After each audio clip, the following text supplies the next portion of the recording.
The internet is not real. Okay. If you had a really strong ass magnet, it's not a good idea to do it, especially to move it. If you move it like this, that's how you wipe hard drives, right? You ever seen that movie? What movie is that? He gets them out and he like has this. The core. Is it the core? I think it's the core. Dude, the core. What a bad but like good. Bro, the core at the same time movie. Good. That guy. What happened to that guy, man? That guy with that huge nose. You know what happened to that guy? What happened? The core. You're fucking right. That's what happened. Was it Dennis Quaid? I loved that movie. It's so good. But it's bad. No. No, it's good. Okay. Here's where it went wrong. I can tell you because I've watched it so many times. The movie was fantastic in the beginning because it's showing all the science stuff, and you're like, oh man, this is cool as fuck, right? And then like they got in the ship, right? And that's kind of where shit went south. Well, the ship UIs and stuff they were using were really dated. Like what they should have done is made just a really good set and not had any CG of them going through the fucking earth. Yeah. They should have just been them reading sensors and shit. And if you had to have a visual, it had to be on a sensor, like a Star Trek kind of. If they'd done it like that, I think it would have been a lot less dated feeling because it feels dated as fuck. I haven't seen it recently. Go watch it. You'll be like, oh no. Man, that movie was amazing. They're like, oh, I loved it. He's like, give me your cell phone. I like Corn too back in the day. Hey, give me your cell phone. He's like, here, because he's showing how good of a hacker he goes on a gum wrapper. He's like, you got unlimited text for the rest of your life. And shit like that. Like, come on. I was like, oh yeah, you had to pay for those. I forgot. God. Man, that movie's good as fuck. I mean, technology used to be like that a little bit. Do you remember like how to make ringtones on those really old cell phones? You had to input the notes and the time signatures and shit. You remember that? And trying to make a cool ringtone, like instead of like looking up because there was guides on how to like make Mozart or something, but it was like I want to make my own, and you'd like mess with it. It was so cool. Like I think that's where my fascination with like electronic music probably got started. Honestly, it's like fucking around with that. Because I could never really play a keyboard well. It just sounds like crap. That's a good point, man. But I'm just editing in notes and then like, no, that one sounded bad, switch it. Oh, that one sounded bad again, switch it. Oh, that's okay, it sounds good, next one.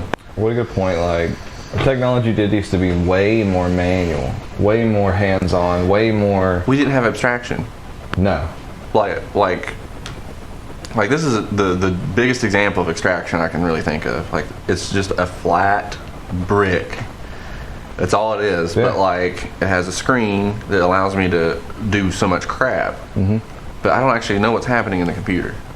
Used to, you had to know what the computer CPU was doing, and then make stuff happen from it. It was what was it? Steve Jobs called it. It's a bicycle for the mind. It makes sense. It was like, what's this thing I would like to do? That. How hard would it be to make this system do that? And you could do it. Yeah. People kind of lost that a little bit, except for coders, of course. But yeah, well, that's why they make so much money. There's so few of them. Just even consoles back in the day, you had to get hands-on with your console. Even sometimes, you know, you're like blowing on your thing, you're wiping your discs off, you're doing like all. Didn't they determine that never actually did anything? I don't know. I don't know. But like now, with everything I've ever played, I just press the power button and it starts, and I just get into it. I heard that the dust was never the problem with the NES. That what it was people would start blowing in them because it worked, but it was one of those things where it wasn't actually what you were doing that made it work. So like, what it was, those contacts would just get dirty and corroded real easy, right? So you would blow on it, which didn't do anything because there's no dust really. And you would insert it. Well, then when you insert it, it wipes a little bit of that corrosion off, right? And you're like, it didn't work. Pull it out again, blow it. Yeah. Wipes a little bit more off until it finally makes contact. Because I think they did a test where if you just pop it out and just insert it a bunch, that it just kind of self-cleans itself. But, yeah. I heard that was fucking how we played video games. Yeah. And not really us. Like, I inherited one of those. But it was like, we were the generation, like, what? Dude, N64. 3 after that? N64 had cartridges. Yeah. Game Boys. Yeah. I played Donkey Kong. I played Donkey Kong, We are bro. old. Dude, I played Oh, Donkey man. Kong. Which one was it? I think I only had one. I had Donkey Kong like 2 or something. Do people even buy physical games anymore? Physical copies? I don't think so. I think they just I don't have a I think they console. just get angry whether. I think it's just a big game now where you get angry at PlayStation people for being PlayStation people, and then Yeah. the PlayStation people get angry at Xbox people For being Xbox. for Xbox people. Yeah, I think that's what it's turned into. At least that's what Facebook tells me. 'Cause PC people are just Master Race. screaming at each other about it. PC Master Race, bro. I mean, that's the obvious answer, but Yeah. no one wants to hear that. Yeah. Do you want really cheap games? Because and those all- people, like, this is going to be a 10,000 view video just because of this. Like, those people will all show up. Obviously, it's it's Xbox. And It's they'll try Xbox. to, I've not even gang played beat it. us. Is what. I've not even played the new Xbox. It's the Xbox because I've played the PS4. I actually won a PS4 on a Taco Bell. Okay, Thing. the thing with Box, with $5 consoles for box. me, after not having one for so long, because I do miss them a little bit. Mm-hmm. It was, you had your little station, and it was on the couch, and you're like, all right, let's load up some games, and you Mm-hmm. can sit on the couch, and they were all games appropriate for you sitting on the couch and just Yep. like kids do. When you're an adult, it gets harder because then like you're sitting on the couch and you're like the size for a normal human sitting on a couch. So you're trying to like curl up in this ball or something like you did as a kid almost, and it's like we need bigger seats and more powerful consoles, which I think the new Xbox is looking pretty crazy, and the new PlayStation 2 is looking pretty crazy. So that'd be kind of cool. But I'm just waiting for them to just be computers. Like, at what point do you just not make them a computer? I mean, there'll be a point in the future where I feel anyway, where there's going to be distributed. Okay, so you know how we have ISPs now. So imagine instead of an ISP, you had a local distributed computation network. So like everyone that wanted to play Xbox, everything, all that, it was just sent fiber optically to your screen, and you're just playing off of their horsepower. Like you're not having to do nothing. Like that's the That's a future good of what point. they're wanting to do is distributed computing. Even if it's not necessarily like they're just running an Xbox and you're paying for a monthly thing, but like your internet service becomes like my link into this computer. Well, they do power. that at call centers. So- Most of the time, That's what they were trying to push for the Stadia, but then that just didn't work. yeah. I Well, think. they did that at the factory. They did that at the call center that I worked at, and everything was ran off like servers somewhere else, and it like comes to you. The problem is latency right now. We don't have fiber optic everywhere. Yeah, if we could, it'd be amazing. So basically, what he's saying is like, when you look at space-time itself, like space just in general, because I think in his model, space and time are two different things. It's like looking at water. We look at water from like an outside view. We see, oh, it's a liquid. It has, if you put it in a cylinder, compress it, it doesn't really compress. Like we know these certain things about water. But then when you really just get down into it, it's just a certain arrangement of atoms that are just arbitrarily arranged, and they have properties and rules in which they interact with each other. So they have this macroscopic effect that we trade it by. We say it's a non-compressible liquid. It, if you apply voltage to it, it separates into hydrogen and oxygen, and like all these facts about it. And we think that that's the science, but the reality of it is like what rules are happening. Like everything just kind of goes down to like what rules are happening. And like we're looking at space-time that way currently is what he's saying. He's saying we're looking at space-time as like, oh, we can see that if you go faster in it, that time slows down for you, or like all this stuff, right? Which it's when you hear it, it's like, oh, that's cool, but like it doesn't really tell you anything. It's just telling you like properties of like what's happening. He's saying like the properties are happening because these rules are just aligned in this way that when you are traversing through this rule set, this is what you experience given on this local area of the rules that you happen to be interacting with. That all these are just reads and writes. Everything is just kind of it's like reading off of a disc. Yeah. Like it doesn't necessarily have to be happening. Like there's not necessarily a flat area that exists like in a moment of time, like throughout the whole universe. He's saying like the shit we're looking way off in the distance of might already be gone or something, because like only some of it gets to us, because they don't like that galaxy isn't interacting with us in a strong way. So we don't like notice it. We don't really.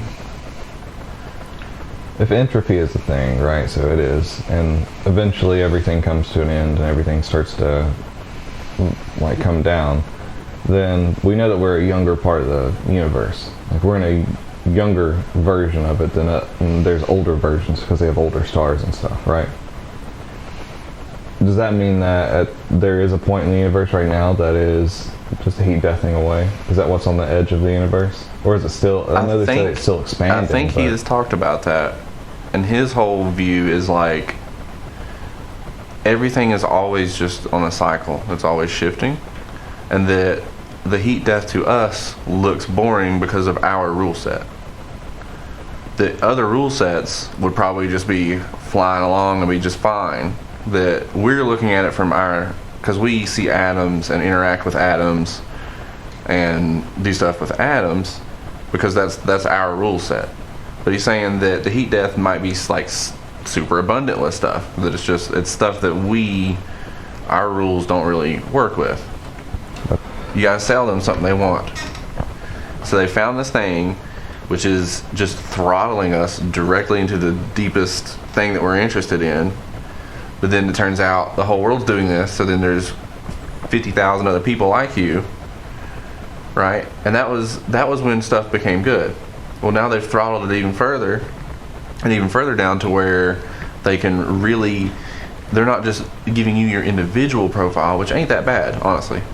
If you just every person had their own individual profile, but what they have is these big selection databases where this is a white male 30 and all these stats, and everyone and they can just selectively narrow it down further and further. They've gotten it so good now that, you know, our elders are believing in conspiracy theories and shit just because they've been able to tap in to like our hopes, fears, desires, dark places, light places. They know all this about us. So like people think it's not that bad, but like you're gonna find out really soon because they're getting better and better at it. Yep. How horrendous this actually is. Well, Google is, and not just Google, but Twitter and YouTube, Facebook, all of them are very bad against right-leaning points of view. So they constantly block them, they constantly ban them. They're the most sought after to get rid of off their platform. It happens all the time, and that alone should scare the shit out of everybody that they're actively doing it now.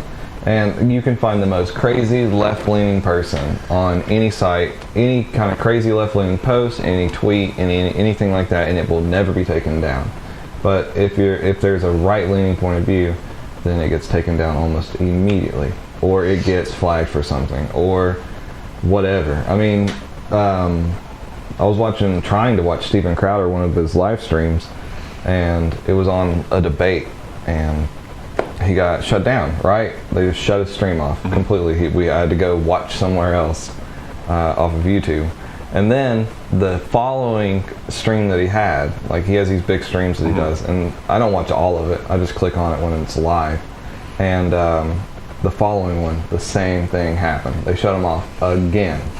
And it's like, really? You're going to allow that to happen? You're going to allow just to shut his stream down constantly? What I'm saying, though, is you're looking at the current problems this is producing. I'm saying the next step of problems, this is going to make me sound like a crazy nut psycho, right? Mm-hmm. I'm saying the next maybe 2 iterations even of steps of where this is progressing in terms of efficiency is going to make everyone hyper autistic.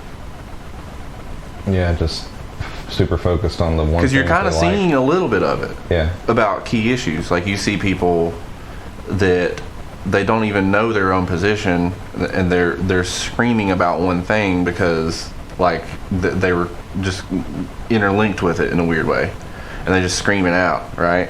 So that's just a minor example. Well, imagine if the only content you're receiving is stuff that only makes you like that hits your pleasure center.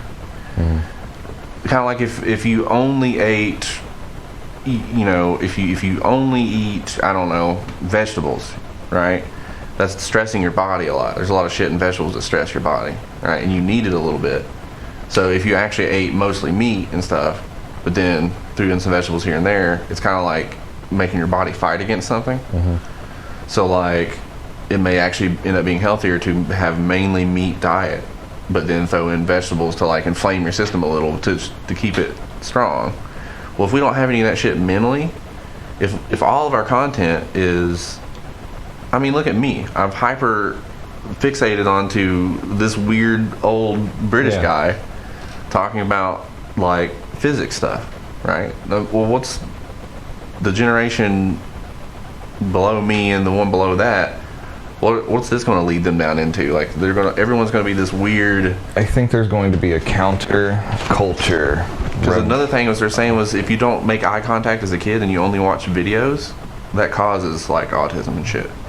Because it's something about, because if I'm talking to you and you're looking at me and I'm looking at you and we're in the moment reacting to what's happening, you have to learn certain social cues and how to do your hands and all that. You're looking at this, you're not having to react at all, you're just kind of sitting there staring at the guy. So like that actually evidently is a key, because if you look at autism people, they don't like to make eye contact, and they're just kind of, it's like everyone's a screen to them, almost, because they're just trying to interact with, and they're used to interacting with the screen, so they just are very direct, you know. I mean, maybe if it does get down to that point, but I think we're going to. I don't think society's going to get to the point to where we're stuck anywhere. I don't think technology, because right now we're tethered. That's the scary part. Well, we're tethered to. We're just like exponentially going right somewhere. Now, but we're not going to be tethered to a room eventually. We're going to be able to just do whatever we want to do. We're going to be able. We won't have a computer room. We'll just have whatever we do, like, because it's just going to be in our heads, or it's just going to be on a tiny thing. But I think right now, I'm starting to see. Sort of almost a counterculture happening with children, not children, but like teenagers and like coming up. It seems to be this weird uprising of, like the opposite of punk, like kids who are like, it's actually too crazy, it's getting too crazy, and I'm going to be the opposite of this crazy. I want to come down. I want to be the counter to what's going on, and I feel like that's what children do. They like rebel against what's going on, and I think right now, I know a lot of people are talking about the new generation's coming up and all this is terrible. I don't know, but when I watch young people online, for the most part, not like actually well-informed, smart young people, not people twerking on whatever, but I feel like they're more open-minded, for one. They're, for the most part, and they are starting to lean more towards like traditional values almost. Like they're more traditional feeling. They're more open about things. They're more accepting of things, but they're also just more neutral people. Like they're not so extreme. Well, the thing that scares me is, as a young person, like when depression is like, especially like in your teenager years, when depression. It's kind of a part of just your hormones working and shit. Like you get down moments and stuff. Like there was this podcast where they were talking to this guy that had really bad depression, and he had to take cognitive behavioral therapy, so CBT therapy. It's the same thing for ADHD. Like that's what I want to eventually go and do. That a lot of what these people are doing, like the super protesters that are like really freaking out and just going on every little thing, is like the exact opposite of what they tell you to do in cognitive behavioral therapy. So he thinks that by having these actions constantly going on, but then everyone's feedbacking off of each other's reactions about stuff, what they're doing is like everything's a 5-alarm fire. And it's not just that we think that they're crazy. and that these are just crazy people that are getting off on it. Like, some of these people are actually going nuts, that are like having 5-alarm fires all the time. And he's saying that, like, we need to actually grab these people out of these environments. Yeah. And show It's them, not like, that big of a deal, look, yeah. and like really kind of work them through some motions of stuff, and that if this keeps getting on this trend, that's another one I was saying, is like the hyper autism thing, where it's like everyone's just, it's like a giant. When you have one selection factor for what kind of entertainment and how we interact with the world, which is like Google, right? When you have one kind of tool in which you interact with your environment, you have all these mental problems that result from people that don't, like, the people that can't get the square peg into the square hole, interact with it in a way that the system wasn't intending. So, like, I really think all this crazy selection that's happening is, it's just, that's all we're seeing the symptoms of it, and we're looking at the symptoms saying, how do we fix this symptom? And I think most of it, if you look at shit, social problem wise, it has to come from this selecting algorithm. Like, it's really that bad. I'm saying that it's I don't really, think so. really that bad. I don't think it's that bad. I think it's getting that bad. I don't think it's that bad yet. I think it will be. Well, that's what I'm saying, is they're getting better at it every year. That's the scary part to me. Because it's not better every 5, it's better every year. I think it's sort of like when the internet first came out, they told everybody, don't believe anything, that everything that you read on the internet, don't believe everything, you know. And it moved from that into the internet is a reliable, you know, place to go for information, and, you know, it is legit, and they, like, we tried to legitimize the internet. And it's slowly going back into Anarchy. the internet's not real.